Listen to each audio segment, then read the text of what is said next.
Seven asked if we could keep this video below 10 minutes. And he specifically said that I was okay, but Mama needs to work on talking.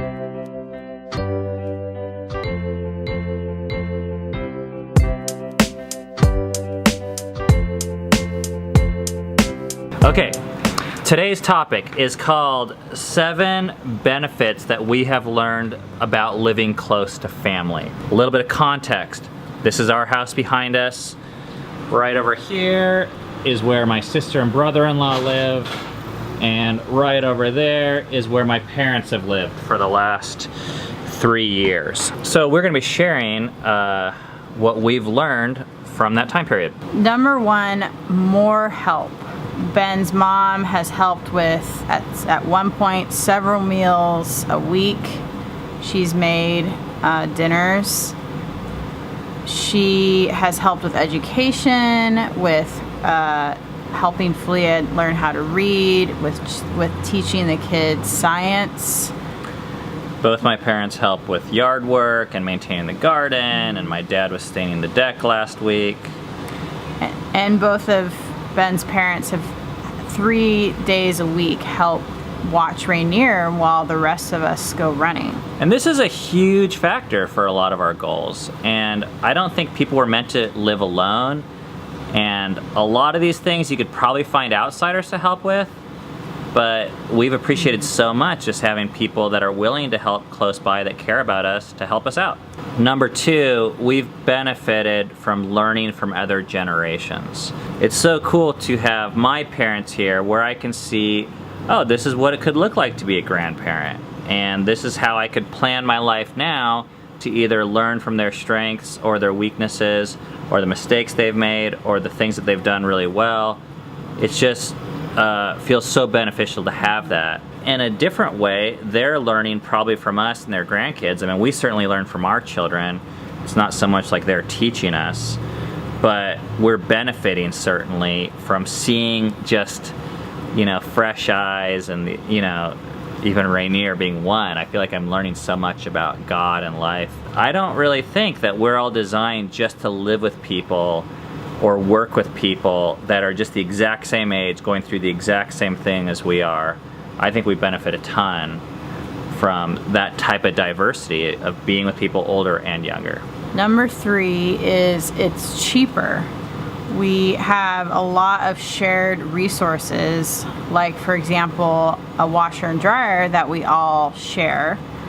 We have shared food. I think of how much we would possibly be spending on daycare if we wanted to get that same level of care or maintain our same activities. I mean, probably just compromise the activities, but that would be just really a crazy expense. The other thing I think of kind of for the future is, you know, retirement homes or nursing homes seem like such a shame to outsource that and to have to pay that money to send our parents to places where people don't even care for them and just are doing it for the money. Number 4 is there's built-in relationships. The kids get to know their grandparents, the grandparents get to know their grandkids in a more intimate way because they're living life with each other. And I like doing things with people. There's a lot of times where we want to watch a movie but we don't want to watch it alone, and it's just cool to be able to invite your neighbors and family over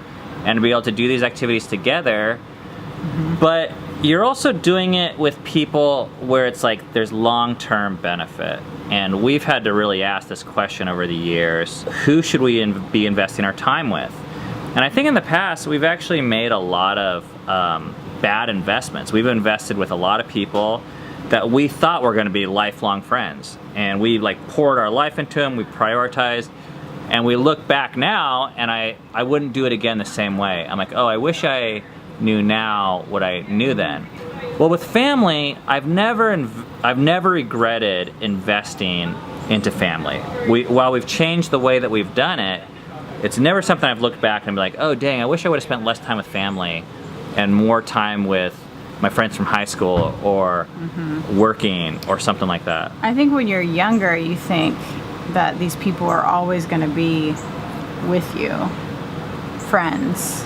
Oh yeah. And as we've gotten older, we realize that's not really the case. Number 5, you get to know yourself. This is probably my favorite one because it's not until you hang out with family, for me, that I see, oh, first of all, I didn't make myself here. I'm not a self-made man. And second of all, I'm not alone with the issues that I feel that are really like kind of unique to me. And I didn't really realize that until I saw that other people had them.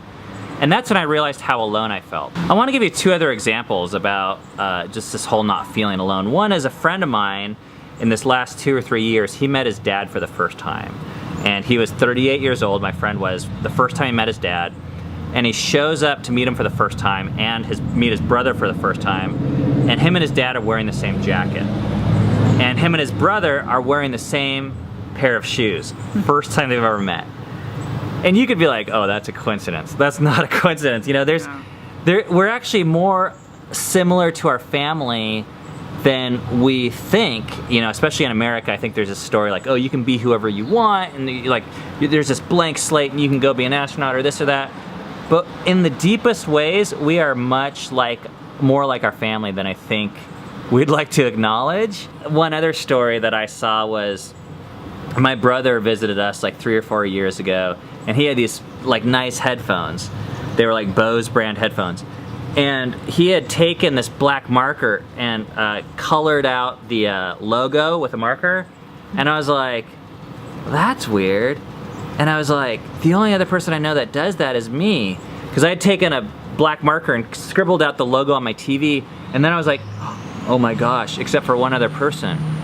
My dad. We were actually both just like my dad. This whole time I felt like, oh, I'm so weird and unique for like covering up logos everywhere. My brother does the exact same thing, and we never taught it to each other. And of course my dad's been doing it probably for decades. He's never taught it. No, he never taught it to us. We just do it. You know, in that way, I actually got to know myself better by seeing my kids and by seeing my parents and by seeing my siblings in day-to-day interactions. Number 6, it's the most important thing. Family is so special, and I feel like in our culture, we've been taught a lie. We've been lied to. And that lie is this, that it's worth moving across the country for an education. It's worth leaving your family for an education. In other words, it's worth leaving your family for money, for a stable job, or whatever you think the education is going to get you. And without really realizing, I think what we're saying is that money is more important than family, or education is more important than family. And I think, you know, our generation is one of the first generations to fully buy into this. And I think it's a lie. And I think it's going to catch up to us as we see, like, oh, there's going to be a lot of old people without families. That we all, you know, our parents all wanted what was best for us and saying, yeah, go get an education, you know, don't worry about us, leave. But now we're like sitting there like alone and without our families, and we're like, okay, great, I got money and I got a job and I hire people to take care of my kids, but who am I? And do I really need more money? I have a particularly soft spot for this in regards to Christians or the church, because I think there's an extra hurdle that we have to overcome in the church, which is that Christians say this thing like, oh, family's not important because I have the church, as if the church was supposed to replace family. I don't think that's ever what the Bible was talking about when it said that the church is the family. It actually builds on it and fulfills it, and it shows how important family actually is. That's saying, oh, if to the degree to which your family is healthy and growing, imagine that, but times 10. Like, if we both follow God as our Father, we're like brother and sister. But if you don't care about your brother and sister and you leave them and don't talk to them only like once a year, then that's, you know, the church doesn't like just swap that out and now you have a healthy family. You know, Jesus made this famous statement where he says, whoever doesn't leave their father, brother, sister, mother, or hate their family, they can't follow me. But I don't think that statement was meant to diminish how important family was. In fact, it's almost the opposite. It was meant to say family is so important. In fact, it's the most important thing. Everyone knows it's more important than work or money. You know, in Jesus' time, those things weren't the most important thing. Mm-hmm. But your relationship with God is so special and so sacrificial that you would leave even your family. And this is just like, I mean, this goes down to our DNA. It's the one thing we all have in common. Every single person had a mother or father. I mean, we're not all the same ethnicity, we're not all the same personality, we don't speak the same language, but that one thing we all have in common. And number 7, however we treat our parents is how we should expect our kids to treat us. I think this is just a modeling thing. Like what you model to your kids, they're gonna naturally pick up and then repeat. So if you say, hey, family is so important and family first, or love your parents, or honor your parents, but really you're honoring work more, or money more, or other relationships more, I don't think we should be surprised when our kids reflect that right back to us. It shouldn't be like, oh, that's weird or random, or I taught them to care about family. I don't know where that came from. One of our favorite songs is Cats in the Cradle. Yeah, by Harry Chapin. And the cat's in the cradle and a silver spoon. Little boy blue and the man. Which just talks about a father and a son and how the son follows in the father's footsteps. He'd grown up just like me. I'm sure some of you have family that's hard for you to, like, you couldn't imagine living next door to them for maybe lots of reasons. With my family, that would be a hard thing right now. And there's some members of my family too. I'm not gonna give up on my family, and I'm gonna give as much as I can give. I also have to respect their choices for how they want to relate to me. So it's not always easy. This setup I don't think would work with my family. I think you have to strive for whatever is your best, which is gonna be different for everyone. But there's a huge difference between trying to justify something away and saying, oh, you know what, we don't need family. It's better to have church, or it's better to have a stable income, versus saying, you know what, family is actually really special, but ours is broken. And I think everyone's is broken in certain ways. So I'd rather say that and say, you know, because there is hope. There's always hope. And I mourn that I don't have a closer relationship with my family. And I actually feel that gap. And I wish it was different. And I think that's important to acknowledge. In our family setup here, it came from a lot of investment financially. I mean, there's like hundreds of thousands of dollars that went into buying property. And most people don't have that benefit. But actually, the biggest thing that changed for us wasn't the money, it was actually our heart. Because we had the money for a while, but the more money we got, the more busy we got, the more we invested in other things. What I'd really like, Dad, is to borrow the car keys.